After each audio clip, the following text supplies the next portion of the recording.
Et bonjour les amis, j'espère que vous allez bien et bienvenue dans cette nouvelle vidéo. Je veux tout simplement vous donner mon avis sur la bande-annonce du live action de One Piece qui est sorti hier lors de la conférence Netflix, qui était pas mal, même si j'avoue que je la regardais que pour revoir la bande-annonce de One Piece. Au final elle est sortie plus vite sur Twitter, donc j'avais un peu le seum, c'est-à-dire que je me suis senti un peu baisé d'avoir passé 1h30 à être là devant des séries que j'en avais rien à foutre pour que la bande-annonce sorte en premier sur Twitter avant d'être diffusée en direct sur dans la conférence. J'ai eu un peu le seum, mais néanmoins, outre ça, je suis quand même pas mal content. Je trouve que on a de la chance. Pourquoi je dis ça? Moi, vous le savez, je suis un grand fan de One Piece. C'est mon œuvre manga préférée. Ça n'empêche que j'ai grandi avec Dragon Ball et je me rappelle du live action de Dragon Ball. Oh bordel qu'on avait souffert. J'entends les fans de Saint Seiya qui parlent de l'adaptation de Saint Seiya en live action. Bon Dieu qu'ils ont souffert. Et là, franchement, quand je vois la bande-annonce et quand je vois les réactions qu'il y a eu, eh bien, je suis mitigé, mais je suis quand même content parce que j'ai l'impression que les fans de One Piece, il y en a quand même qui sont contents. Et oui, c'est pas parfait parce qu'il y a des personnes d'entre vous qui ne sont pas contents, mais c'est comme Barbe Noire et Luffy devant la tarte à la cerise, il y en a qui aiment et d'autres qui aiment pas. Moi, je suis mitigé, je suis entre les deux, mais j'ai quand même envie d'être bienveillant et donc je vais vous dire un peu ce que je pense par rapport à tout ça. Premièrement, je trouve c'est assez joli. On va pas se mentir. Je trouve que quand j'ai vu la bonne annonce, quand j'ai vu les décors, quand j'ai vu ça, alors les décors. Attention, je trouve quand même que le moment où on est dans la base du Captain Morgan, non pas Captain Morgan, du Colonel Morgan. Oula, j'ai de la merde.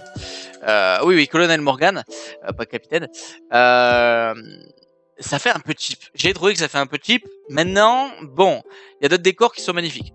Voilà, les bateaux sont beaux, les tenues. Au final, les chaussures de Luffy, ça m'a pas choqué. Voilà, Zoro est assez stylé, ils sont tous assez stylés. Le baggy est incroyable, donc les maquillages sont cool.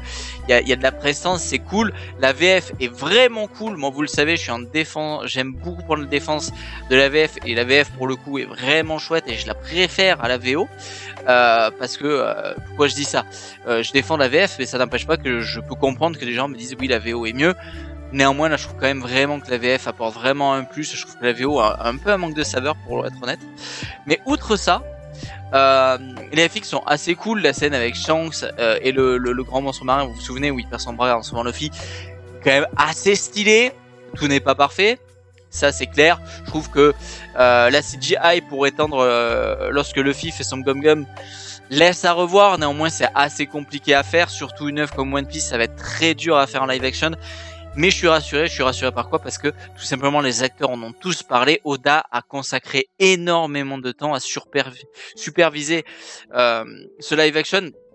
Et en fait, ça me permet d'être rassuré parce qu'en ce moment, je découvre Oshinoko et d'ailleurs, je pourrais vous faire peut-être une vidéo pour vous parler de Oshinoko. Enfin bref, je découvre Oshinoko où on voit des moments où des réalisateurs un peu véreux font des live action de films coup pour la thune et ils s'en battent les couilles. Et en fait, tu vois les mangaka qui sont pas au courant de tout ça, qui surveillent pas. Et du coup, quand ils découvrent tout ça, ils sont dégoûtés et tout. Et là, en fait, je suis content de savoir que Oda est passé, s'est vraiment investi, malgré le fait qu'il le pauvre est déjà hyper fatigué, mais bref, il a pris de son temps pour que la live action soit le plus propre possible. Et même les acteurs en ont parlé, ils ont dit, ça nous a rassuré de savoir que Oda validait ce qu'on faisait, de savoir qu'Oda nous a conseillé, nous a permis de mieux nous entrer dans notre personnage, d'être validé par le maître. Et en fait, c'est assez cool, Et en fait, c'est même le fait qu'il se soit autant investi qui créait le fait que j'ai envie d'être bienveillant au taquet avec le live action. Oda, après 25 ans d'écriture, les amis, d'un manga papier, après 20 ans d'un animé, a pris le temps, par un autre moyen, de faire découvrir son œuvre à d'autres gens. Quand je vois ce live action, pour moi c'est un plus. Moi ça fait 20 ans que je regarde One Piece, ça fait 20 ans que je suis dans One Piece. Le live action il va rien m'apporter, c'est le début de l'œuvre. Je m'en fous, c'est même pas un live action film canon ou pas canon à côté où je pourrais me dire ah cool. Non, c'est One Piece d'une autre manière c'est faire découvrir One Piece d'une autre manière à des gens qui ne sont pas dans la culture manga. Il faut le voir comme ça. Il faut le voir comme ça et c'est pour ça que je suis content. Parce que vous, moi qui fais si vous venez là, vous qui regardez mes critiques analyses toutes les semaines ou qui lisez One Piece en manga, en tome, qui lisez les scans, qui vous faites spoiler ou qui regardez l'animé, nous on est dedans. Nous, on n'en cherche plus à prendre la mer. On est déjà sur la mer. On est déjà avec Luffy. Mais il y a des gens qui sont pas dans la culture manga, qui sont pas dans la culture Jap, qui sont pas dans la culture animée, qui sont pas dans cette culture-là, qui passent à côté de cette œuvre. Ça veut pas dire qu'ils vont forcément aimer, mais ils passent à côté, qui en entendent sûrement parler, mais qui n'osent pas se lancer aussi parce qu'ils voient, oh putain, il y a plus de 1000 chapitres, putain, il y a plus, oh, tous ces épisodes et tout, qui n'osent pas.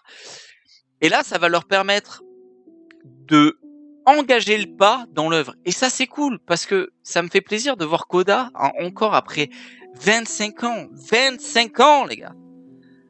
Il a encore pris du temps pour essayer de faire de la meilleure manière les choses, pour que des gens puissent découvrir son œuvre. Et alors, bien évidemment, ça n'enlève pas le droit à la critique. Moi, quand je vais regarder le live action, je vais être le premier à faire des vidéos pour parler de l'épisode quand il sortira, et je vais critiquer si je trouve des choses moins bien. Mais je vais pas bâcher. Parce que, je suis pas la cible. Je suis clairement pas la cible de ce live action. 2, moi c'est que du plus. Et 3, au bout d'un moment, j'ai envie d'avoir un peu de compassion pour un mec qui sacrifie sa santé depuis 25 balais, qui m'offre une œuvre que j'adore depuis plus de 20 ans, et qui a encore perdu du temps de vie. On peut le dire comme ça, hein. Le mec, c'est des coups d'injection d'Ivankov, ce que fait Oda a tellement travaillé, que pour faire découvrir son œuvre. En fait, je sais pas comment vous expliquer, j'espère que vous comprenez ce que je veux dire. C'est-à-dire que on a le droit de dire, ça, en tant que fan de Love Papier, je trouve qu'ils se sont mal pris, ils se sont ratés et tout. Par contre, apporter de la haine, je trouve ça trop nul, en fait. Je trouve ça débile. Au bout d'un moment, et surtout nous, parce que t'aimes ou pas One Piece, si t'es dans la culture manga animée, que c'est ce genre d'œuvre que tu kiffes, objectivement, t'es obligé d'avoir du respect pour ce qu'a fait Oda. T'es obligé, mec. Et si t'as pas de respect pour Oda, c'est que t'es une merde. Je le dis.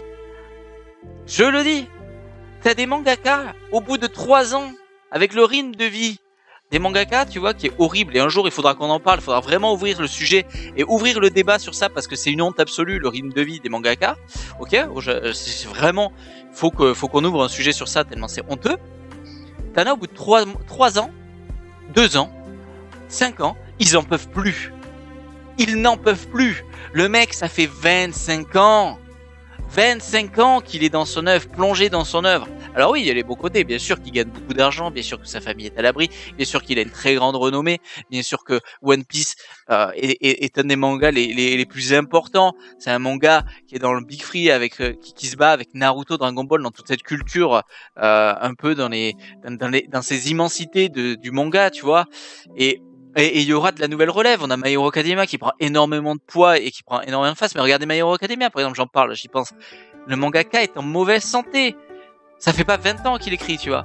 Mais c'est tellement dur. Donc bref, outre parler de ça, j'ai juste envie d'être bienveillant. J'ai juste envie d'être heureux pour ces gens qui vont découvrir un mec Luffy et ses potes, qui me rendent heureux dans ma vie depuis déjà tellement d'années. Et je suis content pour eux. Voilà. Tout sera pas parfait, je le sais. Des choses vont peut-être même me rebuter. Des choses vont sûrement me... Mais je m'en fous, en fait. Parce que moi, j'ai l'animé. Parce que moi, j'ai le papier. Et je suis juste content de me dire, par exemple... Moi, par exemple, je vous prends l'exemple dans ma famille. Ma maman, elle découvre les films de super-héros. C'est pas du tout sa culture. Elle découvre les séries comme The Witcher et tout. C'est pas du tout sa culture. Et ça me fait trop plaisir de me dire... que The Witcher c'était un livre, bon ils en ont fait une série, elle peut découvrir en soi l'œuvre, parce qu'elle ne jouerait pas au jeu, parce qu'elle lirait pas le livre, tu vois.